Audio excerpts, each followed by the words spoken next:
नमस्कार दोस्तों, स्वागत है आपका द ग्राउंड रिपोर्ट में। मैं हूं समीर आत्मज मिश्र। अयोध्या में चढ़ावा चोरी का मामला तूल पकड़ता जा रहा है। सरकार को शुरू में ऐसा लगा, और सरकार को ही नहीं बल्कि जो श्री राम जन्मभूमि तीर्थ क्षेत्र ट्रस्ट है, जो राम मंदिर की पूरी व्यवस्था की देखभाल करता है, जो पूरी जिम्मेदारी जिसके ऊपर है, प्रबंधन देखता है, उसको भी ये लगा कि शायद हिंदुत्व के नाम पर, राम भक्ति के नाम पर और इन सारी चीज़ों के नाम पर राजनीतिक दलों के नेताओं को की आलोचना करके इस पर वो इन सारी चीज़ों पर पर्दा डाल सकते हैं, या इन पर एक तरीके से कहा जाए कि रफा दफा कर देंगे। लेकिन मामला चूंकि उन राम भक्तों से जुड़ा हुआ है, उन हिंदुओं की आस्था से जुड़ा हुआ है जिन्होंने अपने चंदे से इस भव्य श्री राम मंदिर का निर्माण कराया। बहुत सारी आपत्तिजनक उस समय भी घटनाएं हुई, सब कुछ हुआ, बावजूद इसके लोगों ने चंदा दिया और इस मंदिर के निर्माण में उन्होंने जिसका जिस तरीके से हो सकता था योगदान उन्होंने अपना दिया। लेकिन अब सीधे सीधे दिखाई पड़ रहा है कि कैसे चोरी और डकैती तो वहां की ही गई, उस चढ़ावे को चुरा लिया गया, लूट लिया गया, जो श्रद्धालु यहां पर अर्पित करके जा रहे हैं और इस उम्मीद में अर्पित करके जा रहे हैं कि ये भगवान की सेवा में लगेगा। इसके अलावा फिर कुछ हो सकता है कि सामाजिक कार्य किए जाएं, धार्मिक कार्य किए जाएं, वेलफेयर वर्क किए जाएं, उसमें लगेगा, अस्पतालों का निर्माण होगा। लोग इस उम्मीद में दे रहे थे। इतना बड़ा चढ़ावा जो यहां पर दिया जा रहा था, लोगों को क्या पता था कि इसकी जिम्मेदारी उन लुटेरों को, डकैतों को दे दी गई है जिनकी भगवान के प्रति कोई आस्था नहीं है। ये बात हम इसलिए कह रहे हैं कि इन लोगों से ज्यादा नास्तिक कौन होगा, और नास्तिक शब्द में गलत इस्तेमाल कर रहा हूं। नास्तिक होने का मतलब लुटेरा और डकैत नहीं होता है। नास्तिक तो केवल भगवान में उसकी आस्था नहीं होगी, वो भगवान को मानता नहीं है। लेकिन ये तो भगवान को मानते हुए भगवान की आस्था, भगवान के प्रति श्रद्धा का एक तरीके से दोहन करते हुए और भगवान को ही लूट ले रहे हैं।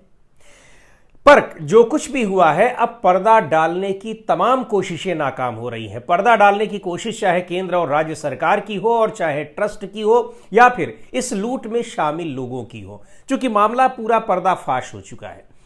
जिन 8 लोगों को गिरफ्तार किया गया है, ये तो वो लोग हैं जो चोरी करते हुए पकड़े गए हैं। लेकिन बहुत सामान्य सी बात है कि चोरी करते हुए कैमरे में पकड़े गए, कैमरे के फुटेज किसने डिलीट किए हैं, वहां से लेकर बैंक में वो जमा कैसे किया जाता है, और इस पूरे कह लीजिए कि गोरख धंधे को जानने वाले लोग जो उसको संरक्षण दिए हैं और बार बार की शिकायतों के बावजूद उन्होंने इस पर ध्यान नहीं दिया है, क्या ये इस पाप में वो भागीदार नहीं हैं? बिल्कुल हैं। और यही कारण है कि अब अयोध्या में ऐसे लोगों का रहना मुश्किल हो गया है।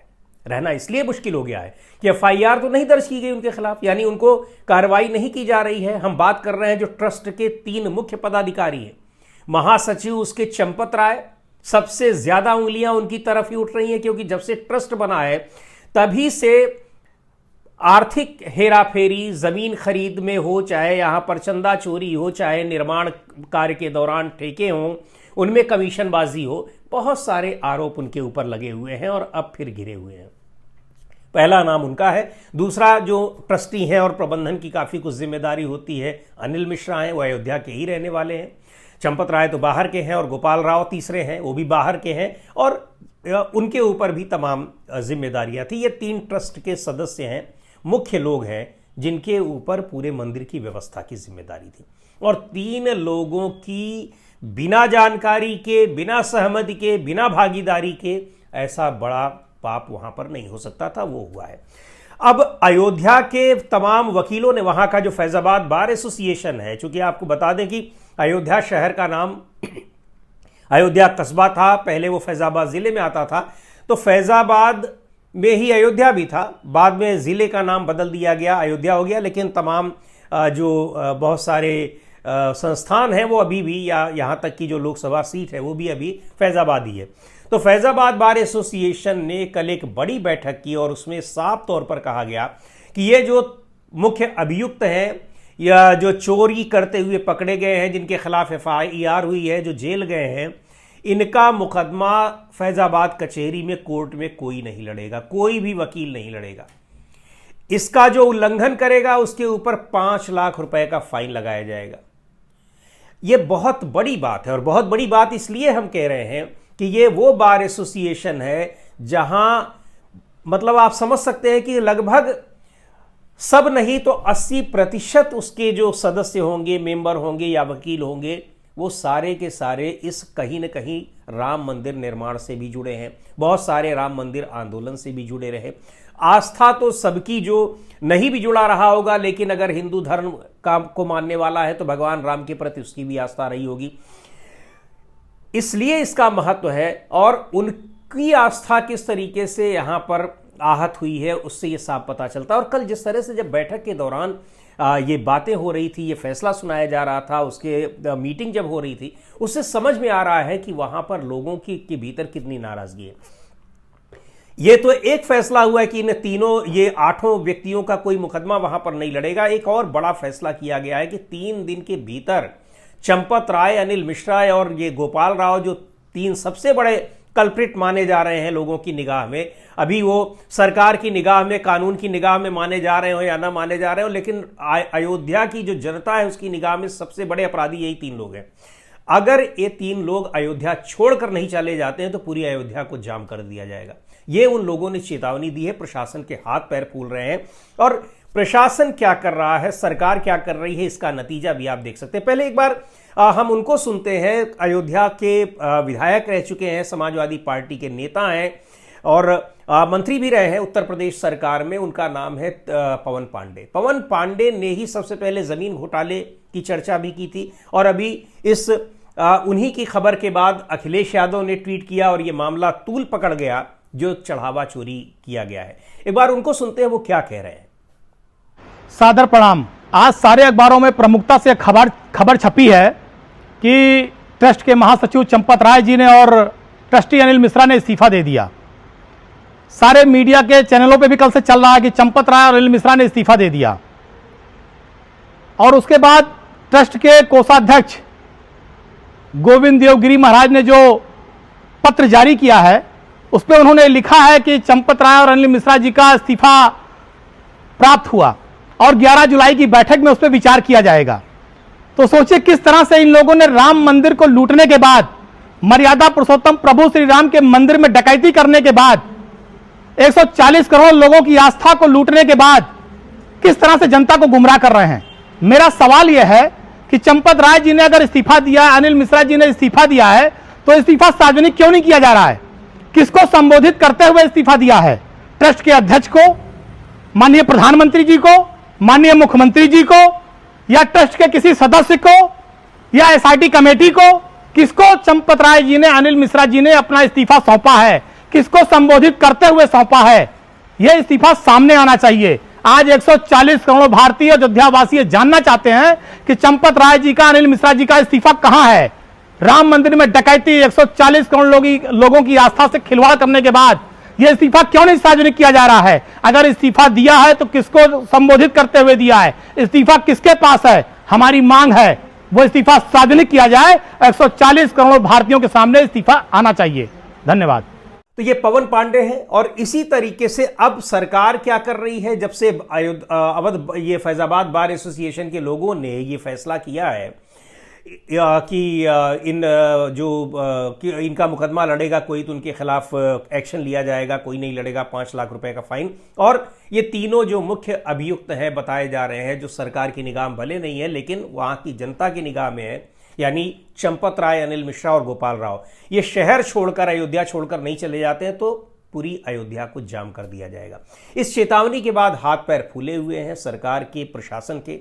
और अब क्या हो रहा है कि अब वहां दर्शन करने के लिए राजनीतिक दलों के लोग अगर जा रहे हैं तो कैसे उनको नजरबंद किया जा रहा है, कैसे उनको अरेस्ट किया जा रहा है, कैसे उनको जाने से रोका जा रहा है। अजय राय है, प्रदेश अध्यक्ष हैं कांग्रेस पार्टी के, वो आज जाने वाले थे, उनको रात ही में नजरबंद कर दिया गया। अब उनकी पत्नी ने एक वीडियो जारी कर कहा है कि उनको अपने पति की जान का खतरा है। अब ये बात उन्होंने कही है तो बहुत एक मजबूरी में कही होगी, उनको न जाने क्यों ये आशंका हो रही है। बहरहाल उनको सुन लेते हैं क्या कह रही हैं अजय राय की पत्नी।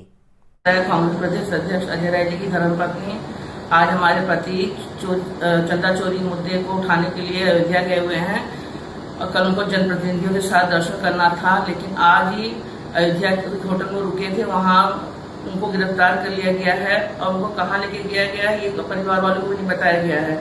हम लोग बहुत परेशान हैं, इस सरकार से उनकी जान को खतरा है। और इसके अलावा ये तो बात हुई, सबसे महत्वपूर्ण बात तो ये कि आखिर प्रशासन को ऐसी क्या गर्ज पड़ी है कि लोगों को वहां दर्शन करने से जाने से रोक रही है। आखिर क्यों रोका जा रहा है? किसी के चले जाने से क्या होगा? अयोध्या में तो वैसे ही उबाल है। आप अयोध्या के रहने वाले एक एक लोग किसी से भी पूछ लीजिए, नाराजगी तो देखिए वहां पर पहले से ही थी, क्योंकि पूरा का पूरा सिस्टम ऐसा बना दिया गया था कि इसमें ये तो मंदिर के भीतर लूट खसोट हो रही है, मंदिर के बाहर पूरे अयोध्या में लूट का जो एक तंत्र बना दिया गया है, जो बात पवन पांडे भी कह रहे हैं, उसमें तो अयोध्या के लोगों की कोई भूमिका ही नहीं है। अयोध्या के लोग तो अपने को ठगा हुआ महसूस कर रहे हैं। अब अयोध्या के लोगों को लग रहा है कि उनकी इस अयोध्या नगरी को भगवान श्री राम के मंदिर के नाम पर कैसे न केवल लूटा गया, बल्कि उनको एक तरीके से यहां से विस्थापित करने की कोशिश की गई। विस्थापित बहुत सारे लोग हुए भी, जो बच भी गए हैं उनको लग रहा है कि वो रह क्यों रहे हैं यहां पर। मंदिर तक जाने के लिए उनको उसी तरीके से परमिशन लेनी पड़ती जैसे बाहर के लोगों को लेनी पड़ती है। बहुत सारे लोग छोटा मोटा रोजगार वहां पर करते थे, उनका रोजगार वहां से खत्म हो गया है, क्योंकि बड़े लोगों ने आकर वहां पर बड़ा अपना सिस्टम बना लिया रोजगार का भी। छोटी दुकानें वहां पर खत्म हो गई। तमाम छोटी दुकानें चलाने वाले लोग ऐसे हैं जो वहां पर बड़ी दुकानों में अब नौकरी करने लगे हैं, उनके नौकर बन गए हैं।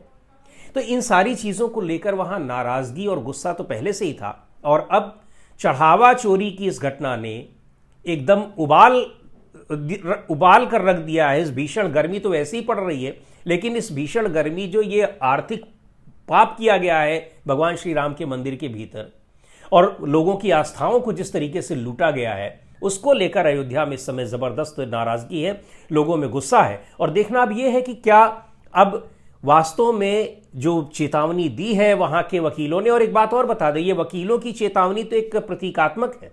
वकील किसी भी शहर में आप देखिए बड़ी संख्या में लोग होते हैं, और एक तरीके से जो समाज के भीतर जो कुछ चल रहा होता है उसका एक रिफ्लेक्शन होता है, और वो वहां पर दिखाई पड़ा है। उन्होंने अपनी भावना व्यक्त कर दी है, लेकिन ये भावना पूरी अयोध्या की है, क्योंकि मेरी बात अक्सर अयोध्या में तमाम वर्ग के लोगों से होती रहती है। और ये सारी चीज़ें जो मैं आपको ये बता रहा हूँ, ये उन लोगों की अपनी सोच है, उन लोगों की अपनी पीड़ा है। तो अब देखते हैं कि ये तीनों लोग जो मुख्य कल्प्रिट वहाँ के लोगों की निगाह में है, या अयोध्या छोड़ते हैं या नहीं छोड़ते हैं। शासन, प्रशासन, सरकार तो इनको बचाने की पूरी कोशिश कर रहा है, और इसलिए कर रहा है, आप पिछला वीडियो में हमारा देख सकते हैं, इसलिए कर रहा है कि इस तंत्र में केवल यही नहीं जुड़े हुए हैं, इसमें अभी आगे भी इसकी कड़ियाँ काफ़ी कुछ अभी लंबी हैं, बहुत ऊपर तक लोग जुड़े हुए हैं। आज के वीडियो में इतना ही। अगले वीडियो में फिर मिलते हैं एक नए विषय के साथ, एक नए मुद्दे के साथ। द ग्राउंड रिपोर्ट के यूट्यूब चैनल को आपने अब तक सब्सक्राइब न किया हो तो ज़रूर कर लें। हमारे वीडियोस को लाइक करें, शेयर करें, और अपने सुझाव भी हमें ज़रूर भेजें।